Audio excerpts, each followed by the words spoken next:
I made a little classroom out of one of my bedrooms in my basement, and I'm sitting down here right now just thinking about my students, all my former students from the 28 years of teaching.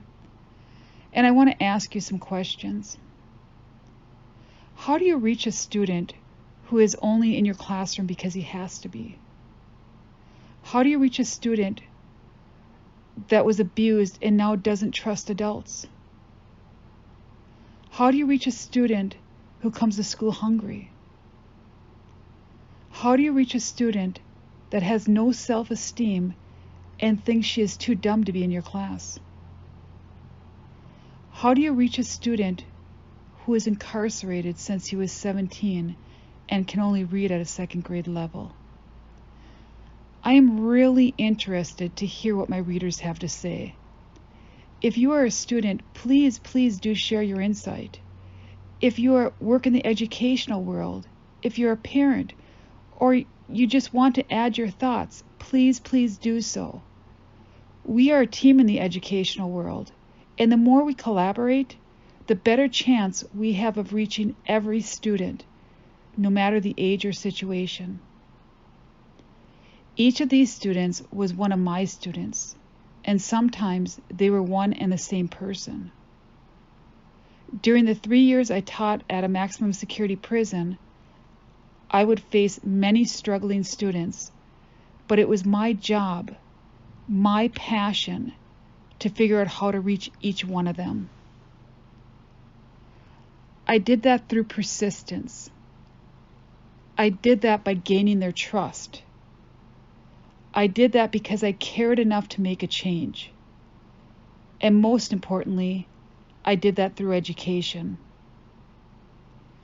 Sometimes the men, the offenders, my students, came to me unable to read and write.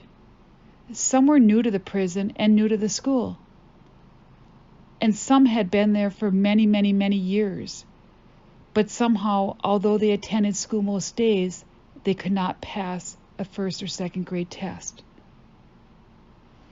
These men have been given up on time and time again throughout their lives. When I came to the prison, I came with the attitude that I was a teacher and these men were my students. As a teacher, I would help them to reach their potential. To do this, the students would need to attend class every day and work very hard. I didn't care what brought the men here.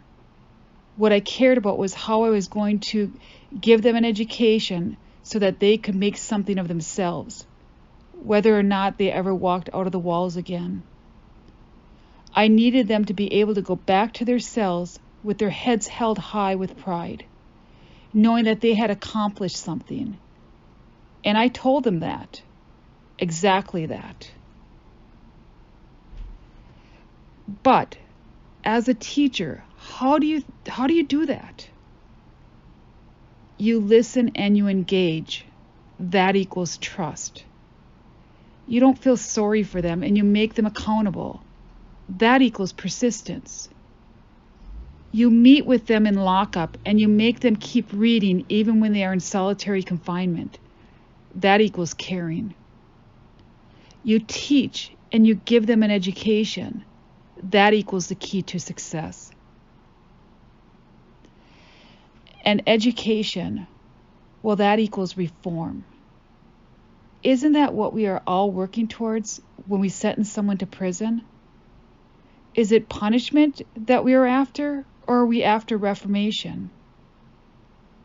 Change cannot happen without a man or a woman having faith in themselves, that they can change. And education gives them a way to finally believe in themselves.